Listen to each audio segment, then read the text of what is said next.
इस वाले क्वेश्चन के पहले पूरे कंसेप्ट समझो और उसके बाद में, वैसे तो मैंने रेशियो एंड प्रोपोर्शन में मैंने आपको अच्छे से समझा दिया था, ठीक है।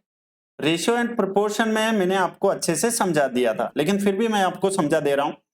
एक होता है मीन प्रोपोर्शन, एक होता है थर्ड प्रोपोर्शन और एक होता है फोर्थ प्रोपोर्शन।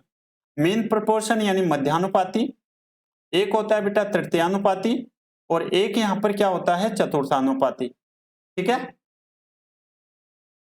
आप लोग हमेशा ध्यान रखना, मीन प्रोपोर्शन और थर्ड प्रोपोर्शन में आपको सिर्फ और सिर्फ दो संख्याएं दी गई होगी, ठीक है। और यहां पर फोर्थ प्रोपोर्शन में आपको यहां पर तीन संख्याएं गिवन होगी, ठीक है। तो मीन प्रोपोर्शन तो के लिए आप लोग क्या कर दोगे, डायरेक्ट दी गई संख्याओं को रूट में लिख दोगे और मल्टीप्लाई कर दोगे। और यहां पर थर्ड प्रोपोर्शन के लिए आप क्या करोगे, सेकंड वाले नंबर्स का, सेकंड वाली संख्या का आप स्क्वायर करोगे और फर्स्ट वाले से डिवाइड कर दोगे, ठीक है। हाँ ठीक है पूनम, है ना। और यहां से फोर्थ प्रोपोर्शन के लिए आप क्या करोगे, यहां पर बीसी यानी कि लास्ट के दोनों डिजिट को आप लोग मल्टीप्लाई करोगे और फर्स्ट से यहां पर आप डिवाइड कर दोगे। ये बात आपको समझ आ गई, ठीक है। अब यहां से चलिए, क्वेश्चन मैंने आपको पहले कंसेप्ट सिखा दिया, अब क्वेश्चन की ओर आते हैं।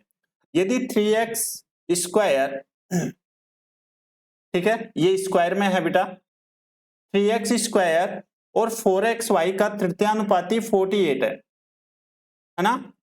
सो आपसे पूछा गया y का मान आपसे पूछा गया, चलिए यहां पर वैल्यू रख दो। तृतीयानुपाती होता क्या है, बी स्क्वायर अपॉन में ए। तो यहां पर एक जो नंबर है वो कितना है 3x स्क्वायर और एक नंबर कौन सा है 4xy, ठीक है। अब आपको यहां पर तृतीयानुपाती यानी कि थर्ड प्रोपोर्शन निकालना है। तो थर्ड प्रोपोर्शन के लिए आप यहां से क्या करोगे बेटा,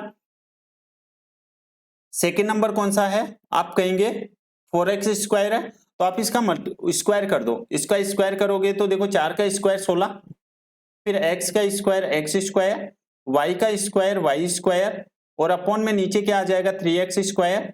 और इसकी वैल्यू आपको क्वेश्चन में कितनी गिवन है, 48 गिवन है। ये बात आपको सभी को समझ आ गई, एक एक बच्चे से पूछ के चल रहा हूं मैं, ठीक है। यहां से यदि आप सोल्व करोगे तो 16 से ये कितने टाइम जाएगा, 16 ते 48, ठीक है। यहां से एक्स स्क्वायर से ये एक्स स्क्वायर कट गया और ये 3 इससे मल्टीप्लाई होगा, ठीक है। सो वाई स्क्वायर बराबर में कितना आ गया है 9 और वाई स्क्वायर बराबर में 9। मुझे एक बात बताओ 9 किसका स्क्वायर होता है, आप कहेंगे जो 9 स्क्वायर होता है ना वो होता है 3 का, और यहां पर यही पूछा गया है, तो 3 आपका राइट आंसर आएगा, ठीक है। क्या सभी बच्चे अच्छे से समझ पाए हैं, पहले मैंने आपको कंसेप्ट सिखाया और उसके बाद में मैंने आपको क्वेश्चन करवाए, ठीक है।